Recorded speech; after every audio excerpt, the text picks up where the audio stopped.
Hello guys, this is Ayush from Codes Room. So this is the second part of the series iOS structure in Objective-C. So the very first thing in order to get started with the Objective-C basics, you first have to just go to google.com and have to type Codes Room, and once you have landed onto the Codes Room website, then you have to just click on to the courses section, and once you are onto the courses section, you'll see a particular category which is by the name of iOS Objective-C.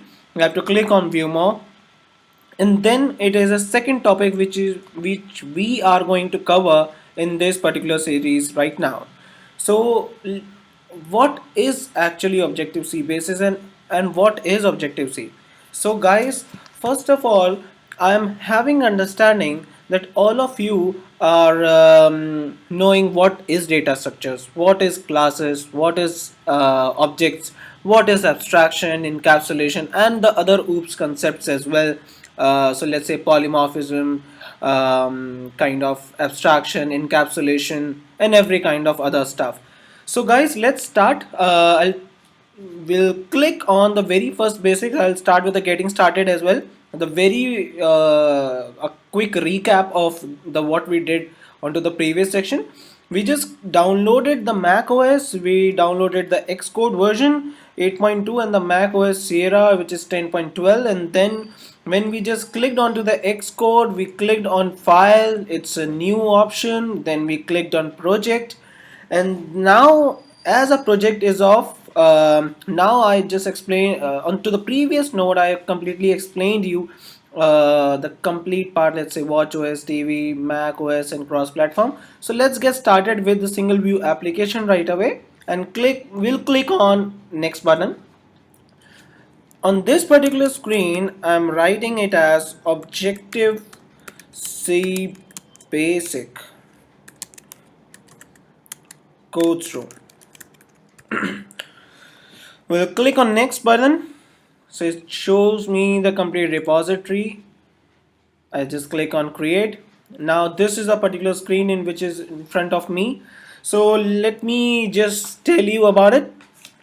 In the previous video I told you that this particular interface which you are seeing onto your screen, the projects, the targets, and all this particular stuff over here, it you can imagine it as the admin portal of your complete application, from where you are managing the complete stuff, right? So guys, if you want to create any new class, what is a class? A class is a collection of objects. And what is an object? You can explain it in a very beautiful manner. You can explain the classes and objects in a kind of real world entities, that classes you can imagine as kind of transport, and objects you can integrate it as cars and kind of bikes and kind of this thing. So everything in the real world scenario, you can imagine it as a classes and objects relationship.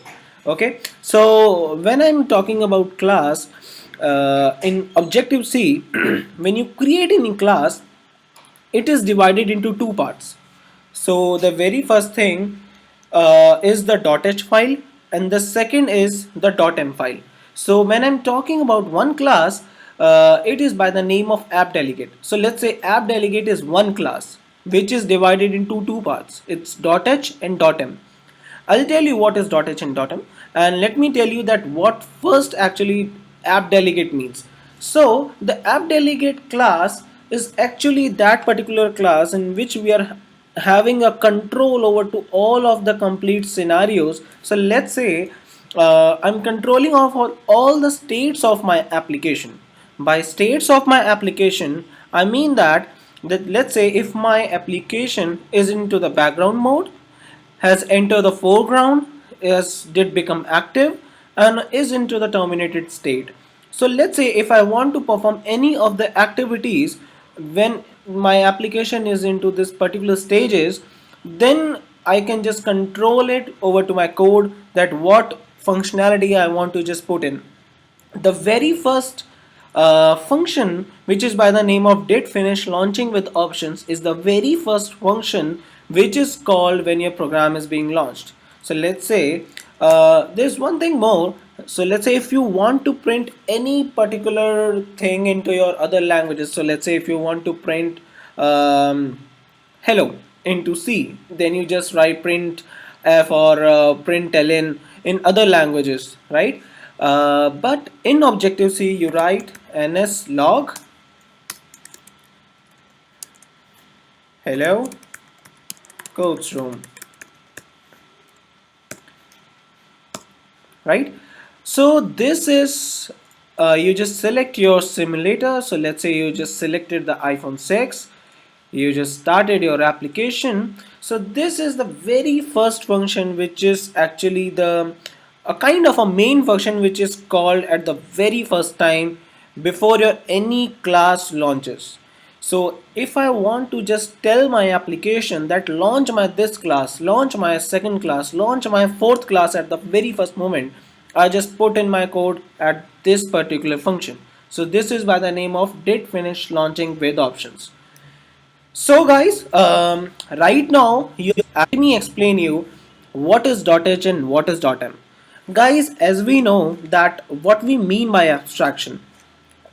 If I tell you the exact explanation of abstraction, it is an act of representing a kind of a thing so that we are not showing the actual details. We are only wrapping up the data. We are only, it's kind of a medicine. So inside the medicine, you don't know that what particular stuff from which is being made, but you only know that this particular medicine will heal me up. So that kind of structure we implement in a kind of a scenario for encapsulation and for the abstraction too. So in order to implement this strategy in OOPS concept, what we do is we just make a .h file and a .m. When we make a .h file, so when we make any particular class, .h and .m is automatically being made. .h means that the header file and .m mean the implementation file. So guys, as you just know that I started my application with iPhone 6 and this is the callback which I just received over here. So if I just click onto the next, it says me hello coach room. So this is the very first function guys, okay? Now I just stop my simulator. So guys, .h means the header file and .app means the implementation file. By .h, what we implement is like, what we want to say is like that all of those things which we want everyone to see it, we implement that particular part or we implement that particular code in the header file. And when we talk about the .m file, we mean the all those stuff which we want to be hidden, then we write it into a .m file. So let's say if I don't want to show my other code, so let's say if we having a program of adding two numbers, so we write the complete implementation like function which is adding my two numbers into my .m, and only the function name which will be accessed by my other classes into my .h. So everything which I want to make public, I just implement that part into my .h file. But do note, only include those particular programs, those particular code into your app delegate file which you want to use in your complete particular in all of the classes. So let's say you're having 100 classes in your complete structure and you want a particular one thing which should be accessed in all of those classes, only declare those things into your app delegate, because you can imagine app delegate file as the kind of a header file or as the main file which is a kind of a controller. So let's every team has is, so every team has a captain. So app delegate is your captain in complete Xcode and when you're implementing anything in Objective C, right guys? So now we move on to view controller. Now what this particular part is, view controller is my class name actually. When I just selected the single view controller, when I was just clicking onto file, just new, the project, and it just landed over to my single view application, then actually Xcode was telling me that codes room, I will provide you one class which will be pre-installed. So this is my first class which I have not made. It is already been provided from the Xcode. So it is by the name of view controller. It can be of any name. It can be so let's say first view controller. It can be like codes room view controller. Anything it can be, right, guys? Um, so now, as you know, the view controller is my class, which also has a .h and which also has a .m. Now this is my view controller. What is actually the storyboard? A storyboard is actually a kind of a view which is shown to my user. So let's say if I want to put any kind of user interface, so let's say if I'm doing all the particular coding, so view controller and the classes are those things in which I'm doing all the particular code. But main.storyboard is a file in which I'm just creating a user interface. So when I just clicked on it, it says a view controller scene. View controller scene means that what particular thing my user will be showing up. So let's say when I just clicked onto this particular app, it shows me nothing because we are not having any particular part onto this screen. So let's say I just go to this particular section, which is the object library. I just click onto button. I just drag and drop.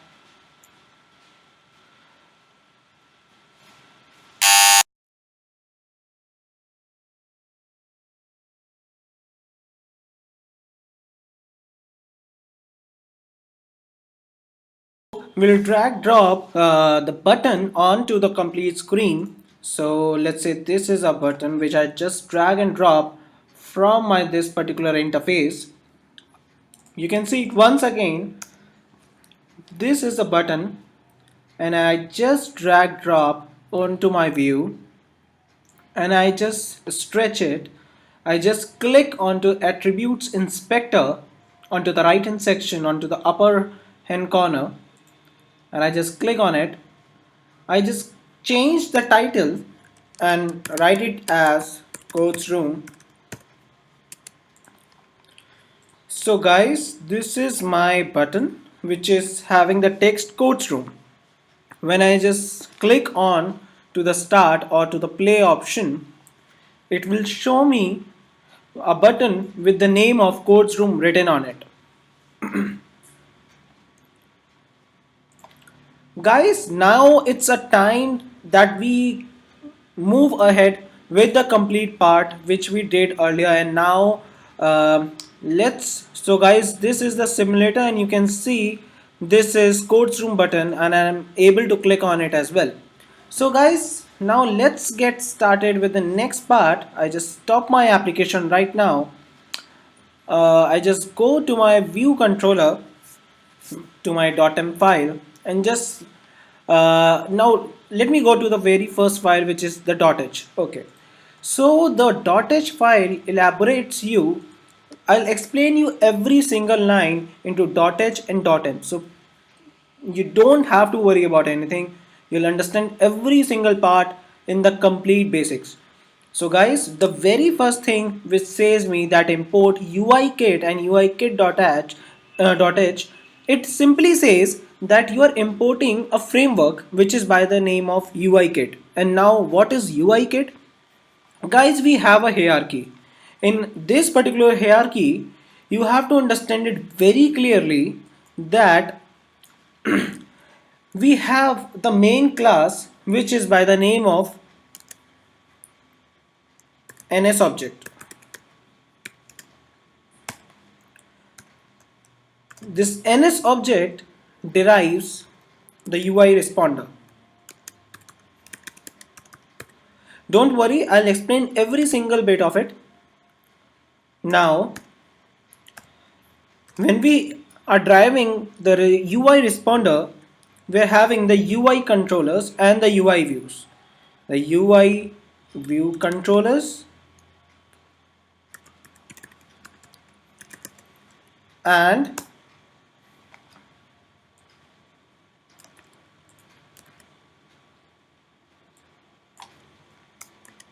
the UI views. Now this view controllers, UI view controllers, is another segmented into navigation controllers,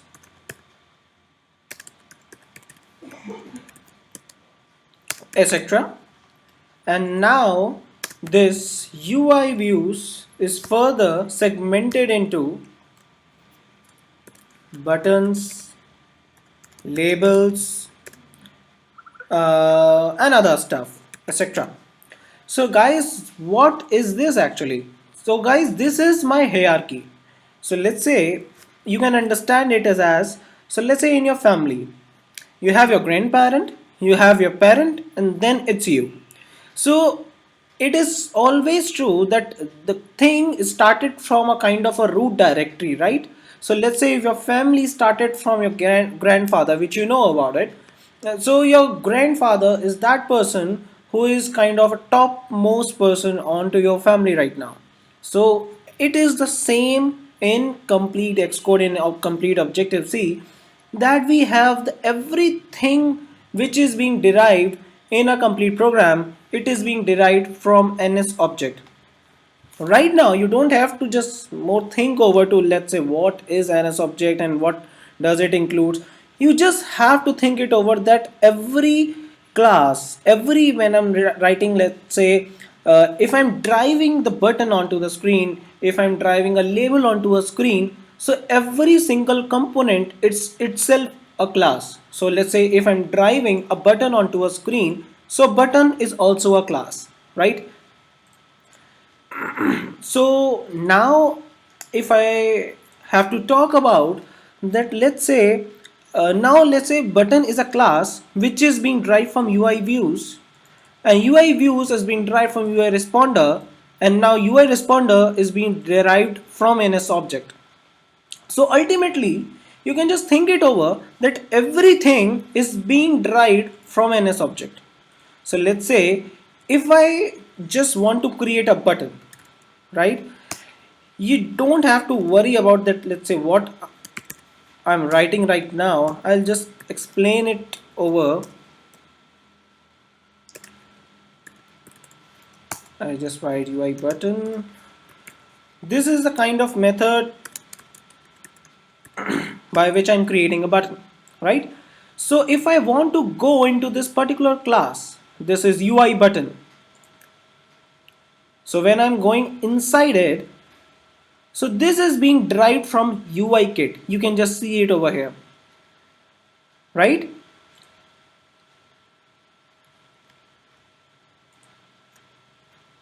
And then when I'll go just inside it, I'll just go to the parent control, and when I'll go inside it, then it will just land me to the NS object. So guys, everything is being derived from NS object, and everything is being categorized to the kind of value or to the kind of usage we are doing for it. So let's say when we are implementing buttons, labels, alert views, anything related to the complete UI kit, which everything is involving in that, we import that particular framework into our class. By default, you should always include UI kit into your complete program because that is very necessary. In your complete C program, if you want to include any particular framework, you used to, or any framework or any class, you used to just write it over that include conio.h or include any class name dot class name, right? So in this particular file, if we want to just import any class or any framework, we write it as this format. So let's say if I want to import, or if I want to include any other class, so let's say I'm including my view controller class only, and I want to include that in this particular file as well. So what I'll do is I'll just write import view controller dot h. This is the method by which I will import a class into my any of the classes, right? And if I want to include a framework, so this is the strategy, or this is the method by which I declare it as that I'm writing and explaining it that this is a framework just by slash and the UI kit dot h, right? Now the second line says the interface view controller and UI view controller, right? Now it says me that interface, it is actually the dot h, you mean to say the interface is like the name or the kind of the header file which is by the name of your class, and view controller is actually the name of your class which is already being provided to you, and it is being derived from UI view controller. You just remember the complete hierarchy which I shown you over here. So UI view controller, this is this part, and this is derived from UI responder, right? So if I just go inside it and I have to see that what all UI view controller includes, then you can just see that UI view controller is derived from UI responder, the thing which I explained it over here, right? And when I go to the UI responder, you can see that UI responder is derived from NS object. Guys, make sure you have to keep this very clear in your mind that when you're going inside any framework or any kind of inside library, don't change any particular thing inside it. If you change any single line or any single thing, then it can happen that your Xcode can crash or your program is not running any moment of time. It can also result that you have to install everything again. So keep this thing in your mind that you don't have to change anything when you are inside a particular framework, right? Because these all are native frameworks. Apple is providing us the functionality that we can change the things inside it, but it is not at all recommended that we should do it, right? It was just the explanation part for which I was explaining that what is the hierarchy. Okay, so now let me clear this line, guys. If I am having a complete idea that you guys know that what is array and what is a string and what is integer or what is double. So I'm having an idea that you are known with these kind of terms before. So let's say if I want to create an array into my Objective C, then this is the format by which we create array in our complete program. We write it as property strong non-atomic and array code through. So guys, this is the line by which we created our array, which is by the name of our array name is array codes room, right? So now what this particular line means, guys, I'm understanding that you are very much known that what is access specifiers. By access specifiers, I mean that my array codes room will be public or private or default or protected. These are the four kind of access specifiers which actually elaborates the complete scenarios that what will be the behavior of array codes room, that will it be implementable or will it be accessible into other classes or not. So by property, I'm just explaining it that when I'm writing this particular line of code in my .h file, I'm just telling my Xcode and I'm telling my class that view controller, you are having one array which is by the name of array codes room, which can be accessible in any of the classes, and I'm making it as property, then I'm explaining it as that I'm making it as public right now when I'm just writing my piece of code over to this particular section, right? Now what does this strong means? It is a very important thing that you understand this thing very clearly, because this particular part is being asked into many interviews, that what is strong, what is non-atomic and other kind of stuff. Guys, we were having one thing previously which there is a kind of term which we say ARC, and it says it is a full form. It has a full form like automatic reference counting. So what does this thing means? Automatic reference counting, actually it provided us the completely memory management. Before ARC, what we used to do is we used to control the particular memory for whatsoever we were making into a complete code. So let's say if we are making an array, so we have to provide the array codes room a memory also, and we have to just take away the memory also when the complete functions or the complete operation from that array was done.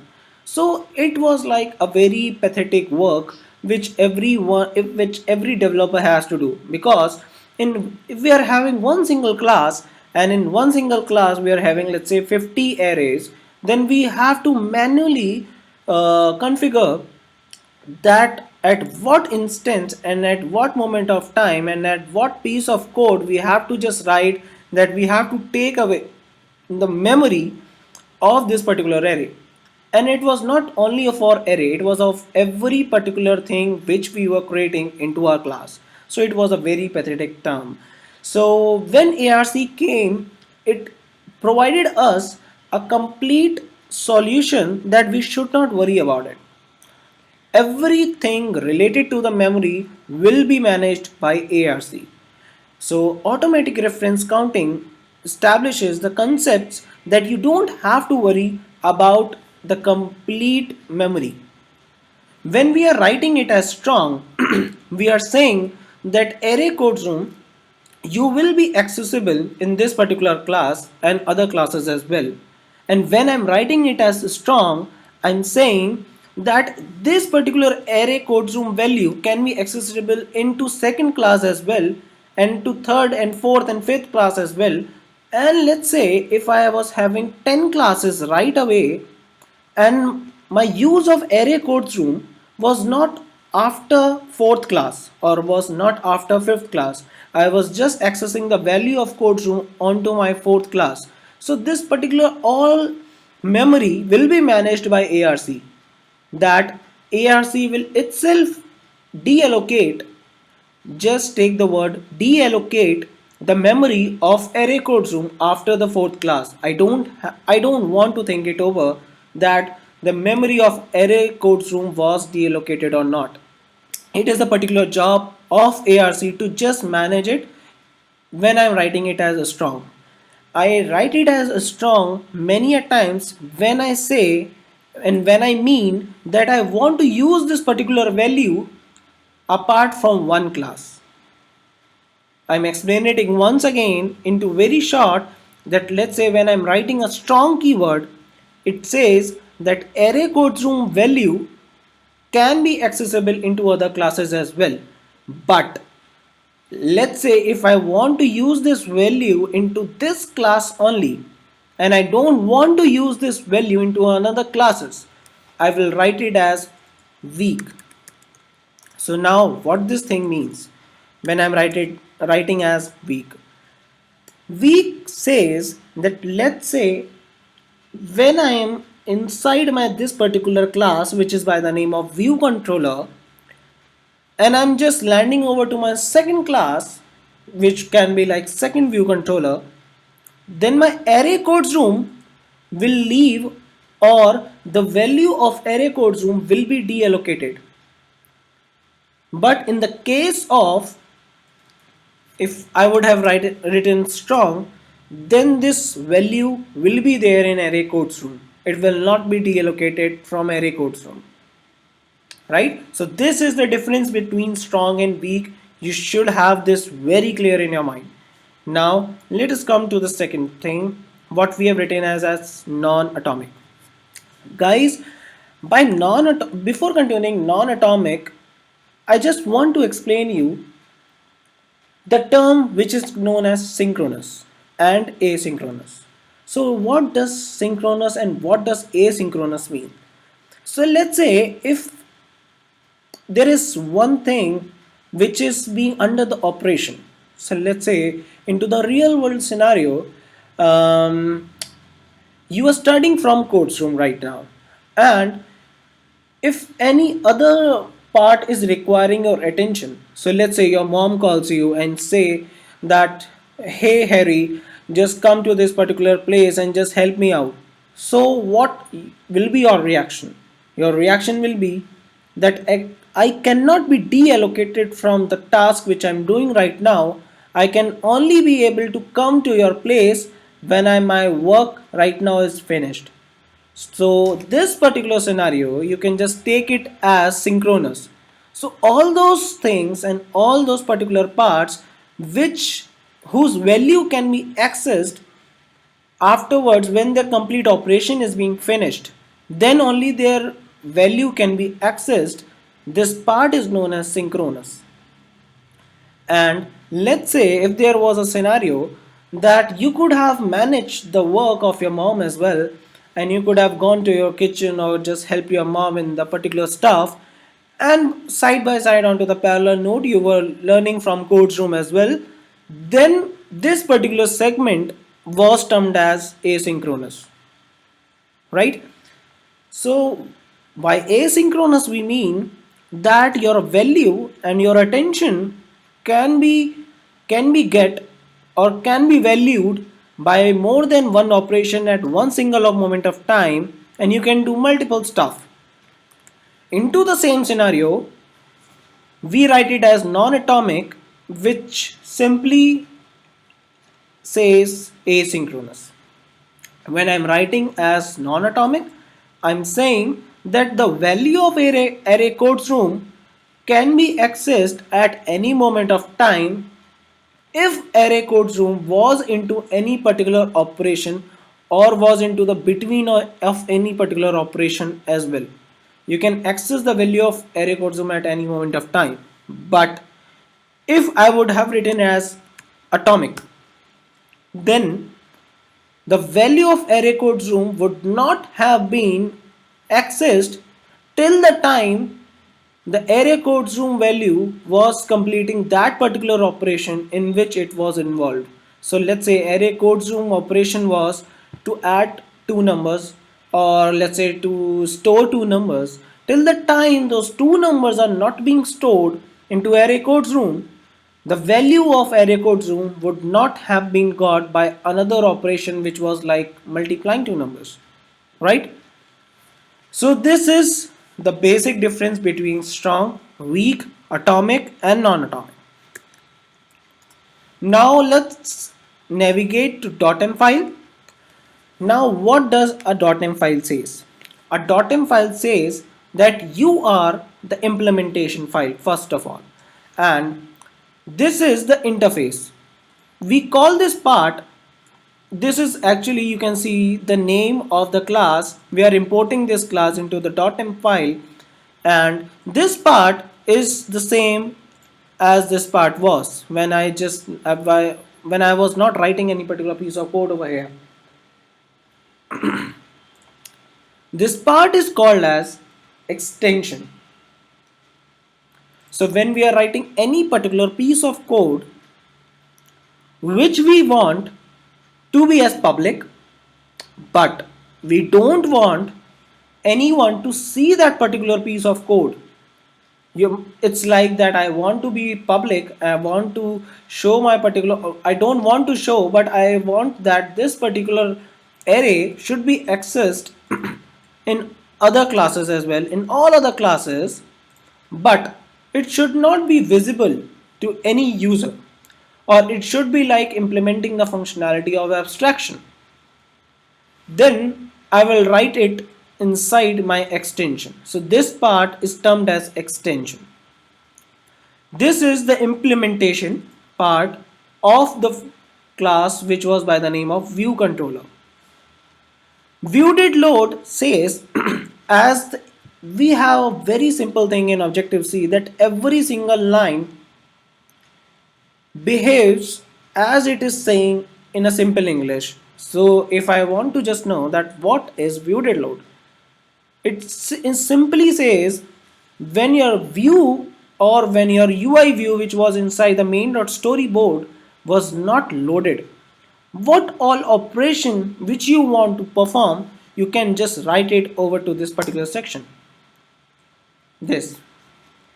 So let's say I'm writing as print. I want to print